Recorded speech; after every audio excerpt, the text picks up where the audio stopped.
going on, everyone? Darkside Phil here, and welcome to Release Day Unboxing for November 22nd, 2011. And today we got a couple surprises. We've got 4 retail releases that we're going to be taking a look at. One of which, admittedly, came out last week, didn't come out this week. Well, actually, I want to say it's pretty much 2 games that kind of came out in the past week or two that I just haven't had time to pick up, and so now I finally had a chance to pick up. And I guess the one that we'll get out of the way first is the very first Nintendo 3DS game I've ever purchased, okay? And I have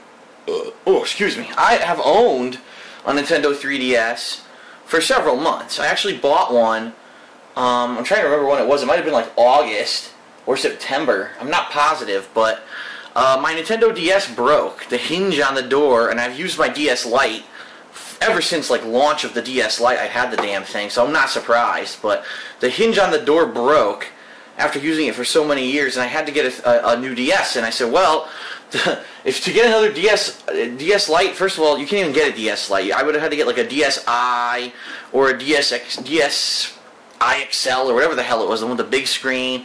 And you know, comparing that to all the options I had, I actually found out that the 3DS was actually the same price as the other systems. And I said, why the hell would I spend the same amount of money for the outdated system when I could buy the 3DS and then later on eventually be able to play 3DS games? Now, I'm not huge on 3D. I've said 3D is a gimmick. I still stand by that statement. But I knew that when the new slew of games, you know, the first party games came out for the 3DS, that I was going to probably try them out. So this is the very first game I'm buying that is a 3DS game, okay? Super Mario 3D Land. And I'm looking forward to jumping into it and trying it out. This is a good kind of game, I'm sure, for when you're on a road trip or whatever to kill time. In fact, I don't even know if I'm going to be playing this game anytime soon. This might be something that I save for like my trip to MagFest in January. I may, you know, since we're probably going to drive down there, I might keep that to play in the car or something rather than, you know, than try to jump into it now with all the other game releases that are out now. Anyway, it might be, you know, it might make more sense to save it. So, anyway, yeah, Super Mario 3D Land. And because I got this at GameStop, they actually gave me a Tanuki Keychain, which I thought was pretty cool. A little Mario Tanuki suit keychain. GameStop exclusive, says right on it. So, Super Mario 3D Land, it's basically Super Mario Brothers with some 2D elements. There's 2D stages and 3D stages, so you're going to have stages that are more similar to traditional side-scrolling Super Mario Brothers gameplay, and then there are some stages that are more like Super Mario Galaxy, Super Mario 64, that use the actual 3D effect of the Nintendo 3DS. Here's the inside. You got your Nintendo 3DS game, I don't know what you could call it. Is it a game cartridge? It basically looks like a flash memory card. That's what the DS games look like. So I'm not sure what exactly they call these anymore. But so here's your instruction booklet, which is pretty cool. It's Mario's face, and all it really is a fold out of the controls of the game, explaining how exactly to do all of the controls in the game, which is a good quick reference. I like that. And then of course their usual, oh, if you like 3D Land, you should buy all these games that have nothing to do with it, like Tetris Axis, Zelda Ocarina of Time, and Star Fox 3D. So by the way, I would just like to show you the 3 games that they recommend if you like this first party Nintendo game are 3 remakes. Tetris, which what the fuck, Tetris has been out for how long? Ocarina of Time and Star Fox 64. Wow. Gee, maybe you should make some fucking real games for the system and stop making remakes, but I digress. I've ranted about that in other videos before. Alright, so now that that's out of the way, let's get to the meat of it, the real retail releases for the week. And this is pretty neat, because John Rambo had mentioned this to me a couple months ago, and I completely forgotten about it. The King of Fighters 13, okay, for Xbox 360, and I'm looking forward to playing this on DSP Street Fighter, which is my fighting game channel, and checking it out, because I actually am a fan of the King of Fighters series. A lot of people don't know this about me, but I actually, back in the day, I played King of Fighters 94, 95, 96, and 97 pretty hardcore in my local video arcade. They actually got those games at my local video arcade, and there was a lot of competition. A lot of people loved those games in my area, and I played the hell out of them. But then, from 98 on, my local arcade stopped getting them. and so I had to rely on other means to play them. So for example, 98, I couldn't get my hands on it for any console. There never was a domestic release, so I ended up like downloading it on my PC and emulating it to play it that way. 99, 2000, and 2001, I believe I either had them for PlayStation imported, or I'm trying to remember if they were on Dreamcast or PlayStation. I do know I played all of them, but I thought they were really odd. I thought the series, starting with 99, okay, and then moving into the 2000s, went in a really weird direction. And this was a time when fighting games were starting to get stale. There weren't really a lot of new releases after like 2000, 2001. They were starting to dry out, and it was a dry spell. And I think what King of Fighters was trying to do was try to reinvigorate their series by changing the gameplay. Traditionally, it was always 3-on-3 gameplay, and it would be like one guy jumps in at a time, and it's always one-on-one fighting. All of a sudden, they started having tag-over moves and assist moves similar to like Marvel vs. Capcom, and it really became a big gimmicky mess, and I stopped playing it. I'll be honest with you, I stopped playing it for quite a while. And then, during the time when I wasn't playing the damn game, oh my god, the series went off the rails, man. Like, they got these ambiguous characters who you don't know if they're men or women, and it's like, what the fuck, who is this? And why is this character in the game? They had crazy fucking dudes with no shirts on, and like, it lost, I really feel the series lost its flavor and its flair for what it was trying to be. It was really trying to be a mashup of SNK characters, okay, including Akari Warriors, Art of Fighting, Fatal Fury, you know, characters from all of the SNK games being thrown into a fighting game setting and basically facing off against each other. That's really what the essence of the King of Fighters was. It was supposed to be like a dream match of all SNK characters. And when they started adding all these weird-looking, sexually ambiguous characters that just fucking made no sense, they were off the wall, they looked like really weird, weirdly drawn anime characters to me, I just lost interest. I said, I don't want to play this. It's just fucking, it's lost its luster to me. I don't understand where they're going with this series. And then the kicker for me was King of Fighters 12. This is actually a funny story like this one. A couple years ago, King of Fighters 12 came out. I think it was 2 years ago at this point. And I was actually planning on playing it and putting some footage up on my YouTube channel, Dark Side Phil, of that game. The game was so bad when I played it that I said I refuse to put this footage up. That's how bad the game. The graphics were horrendous. All the characters looked like giant roided monsters. The gameplay was like bastardized gameplay. They basically tried to change the entire game so that even though the characters had the same special moves per se, they all had completely different properties from how they had previously been. It was just a fucking mess, and I couldn't believe that they had fucked up the game so bad. So finally, when they announced King of Fighters 13, and I started looking at the artwork, and I realized, oh shit, these people actually look like humans again. They actually got rid of the super roided bullshit, and you know, from all intents and purposes, the game supposedly plays like more like a traditional King of Fighters game again. They kind of went back from what they did on King of Fighters 12 and realized how bad they fucked up, and they're trying to fix it. Now I don't know. We'll find out, because I'm going to play this game, and I could be totally wrong. It could suck balls. And I'm going to be honest about it, because I played, like I said, I played the first 5 installments of this game pretty much a hardcore competitive level.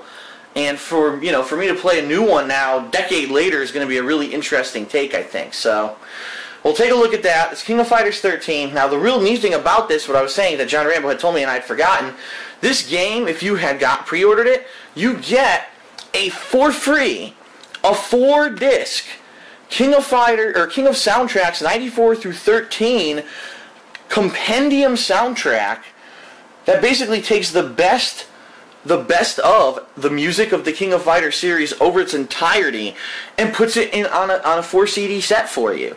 Now, I do want to mention that most of these songs are not the remixes. A lot of people like these remastered remixes that were made later on for the console releases of these games. I listened to the first 2 CDs already, and I can tell you it's not. It's actually the original arcade music, so it's going to sound like 8-bit music. You know, it's going to sound like a MIDI playing or whatever, but some of this music was fucking amazing for the time.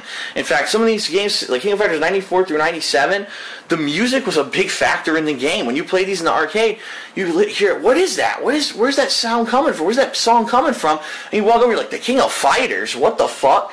Yeah, it really really has some of the most robust and interesting music of any fighting game series ever created. So this is a really neat addition, a really neat thing to give fans of the series for free. You know what I mean? Just for pre-ordering the game. That's crazy. A 4-disc CD compendium set of all the music from the King of Fighters games. That's nuts. So, alright, King of Fighters 13, there's your game disc, okay? And here is your instruction booklet. Insanely thick instruction booklet, and you say, why the fuck is it that thick? Well, first of all, full color. Most SNK games do this, by the way.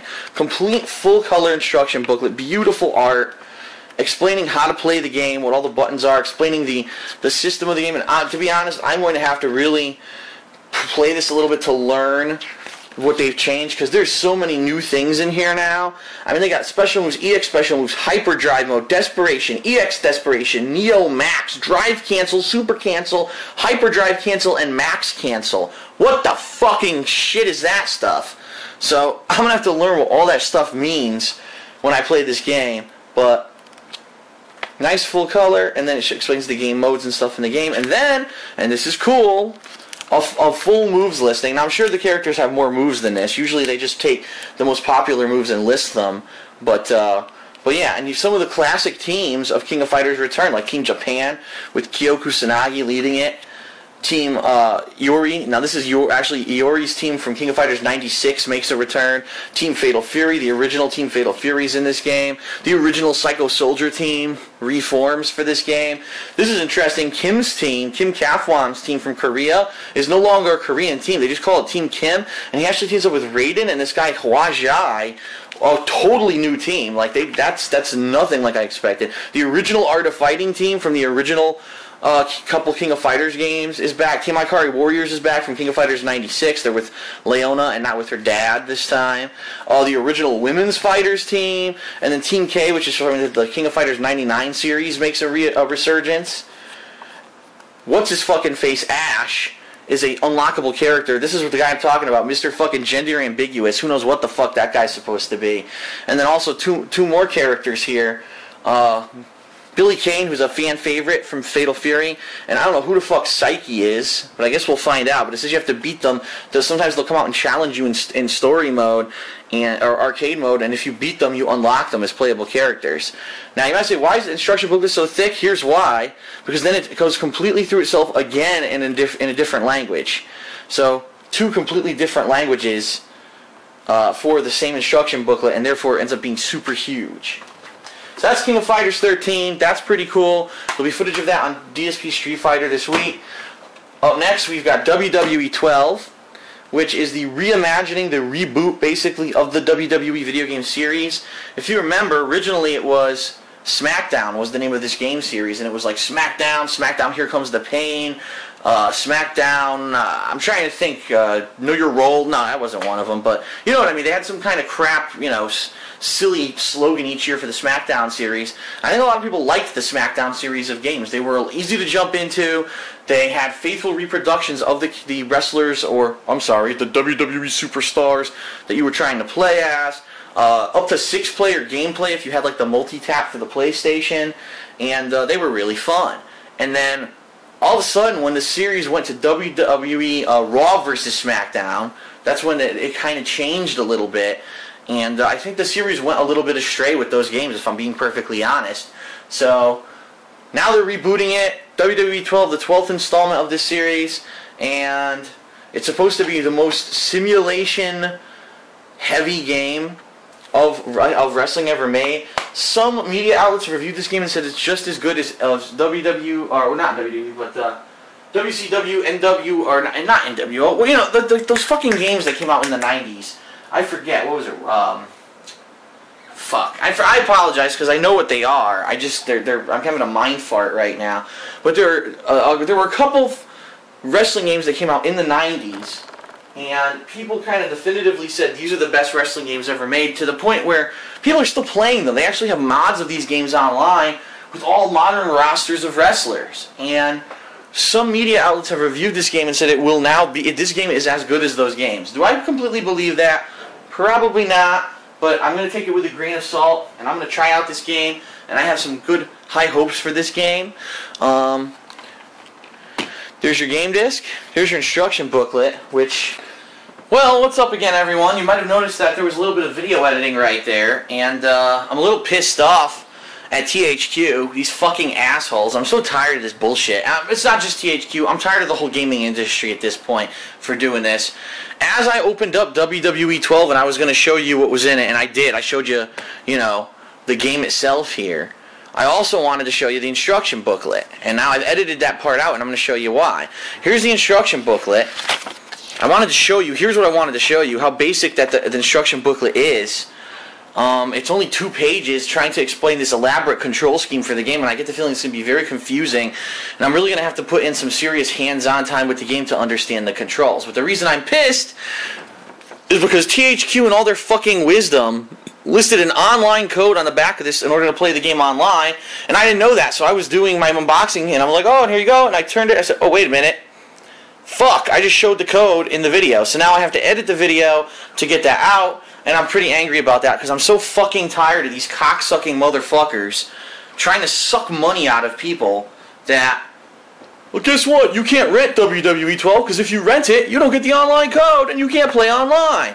Fuck you. You know? Fuck it. I'm so tired of money-grubbing bullshit.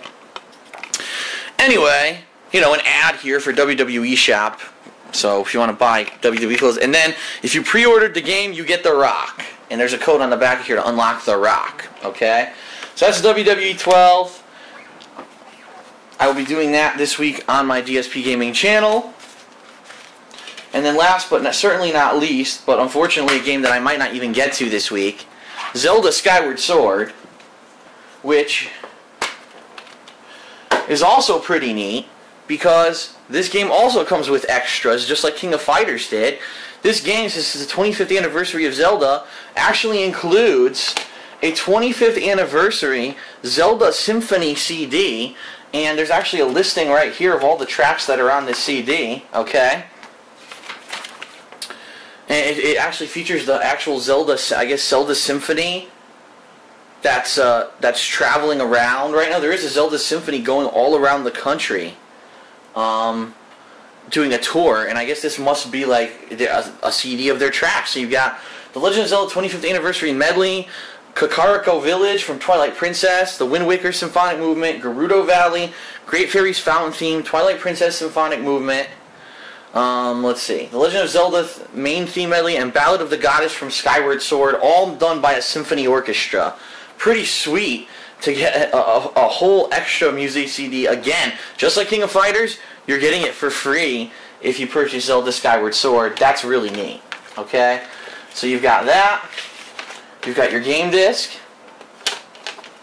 You've got your instruction booklet for Zelda. And as always for the Zelda series, and most first-party Nintendo games, full-color instructions, trying to explain, you know, how to play the game. Here's how you use the sword, which basically flare your arm around like an asshole and get tired within 2 hours, which is actually what anyone who's not completely kissing this game's ass. I've been looking over through the media outlets of the reviews for this game, and it seems like there's 2 different schools when they talk about Skyward Sword. There's people who are like hardcore Nintendo Zelda fanboys, and they're kissing the game's ass, saying, oh, this game is, you know, it's the best Zelda ever. And some people are like, well, it's not the best Zelda ever, but it's the best one in the past decade, and this is the game you've been waiting for ever since you bought a Wii. It makes perfect utilization of the Wii controls. Ever since the Wii came out, we were waiting for the game where it really felt like the motion control was necessary and well used, and this is that game. And then there's a completely other school of people who are saying, well, it's a good game, it's a Zelda game, but the graphics are outdated because it's on the Wii. The controls are fucking annoying as hell because they're motion controls, and this actual game forces you, unlike 99% of the other Wii games, it actually forces you to be precise with your motions.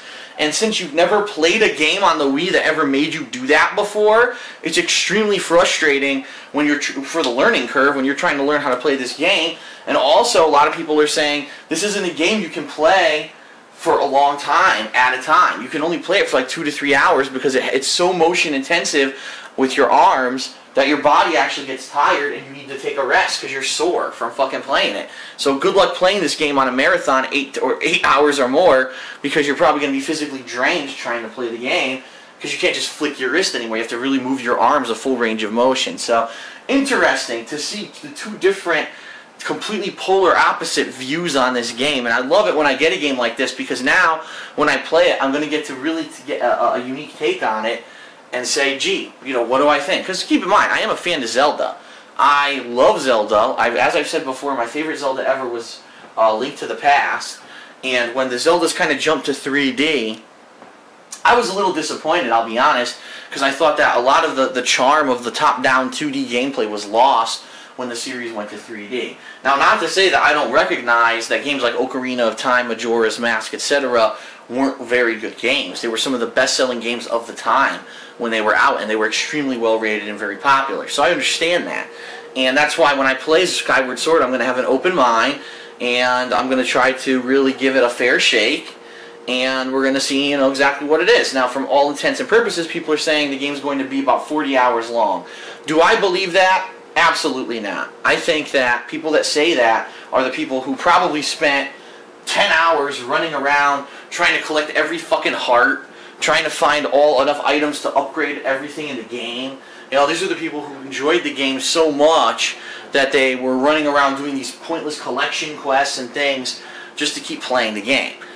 Really, I think Zelda games, you know, this game, do I expect this game to be 20 hours long? Yeah, I do. Do I expect the game to maybe be a little bit longer because I'm trying to learn these motion controls? Yes, I do. So I understand this game's going to take a while to play. And so here's my plan, just for everyone to outline my plan for the week, what I'm going to do. I already talked about this in my weekend preview, but it's worth reiterating. Today, I'm going to play a few hours of WWE12 on DSPGaming. Then I'm going to head over to DSP Street Fighter, and I'm going to play a few hours of the King of Fighters 13. So that's going to be your gameplay for today, okay? Tomorrow, I'm probably going to start a game that I don't want to miss, and from all reports, actually has a super short campaign, which I don't understand.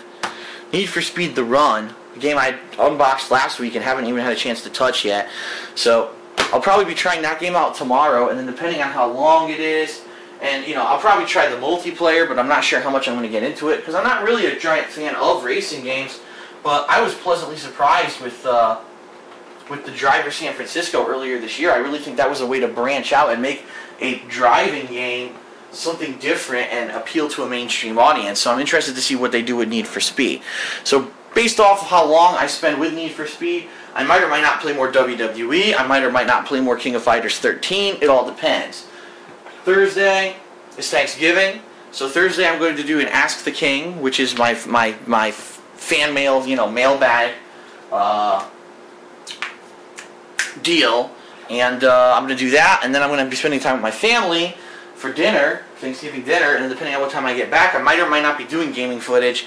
We'll have to see. But then Friday is like the day where I'm going to really hunker down, and I'm going to try to finish off the things that I haven't finished. So I'm going to try to definitely play enough of the Need for Speed so that maybe I could do a review of it. I'm going to try to play a lot of WWE12. I'm going to try to play more King of Fighters. So Friday is Black Friday, and it's, you know, it's known to be the most busy shopping day of the year. Well, for me, it's going to probably be a hardcore gaming day where I'm going to really hunker down and try to play as much as I can and finish off a lot of stuff, loose odds and ends, so that I can finally, next week, start a game like Zelda and give it its due time that it's going to take to beat it, okay? Alright, so that's it for Release and Unboxing. I know it's been a long one, and there's a lot to talk about. I'll see you guys for new gameplay. Like I said, first up, WWE12 here on DSP Gaming, then King of Fighters 13 over on DSP Street Fighter, and we'll go from there.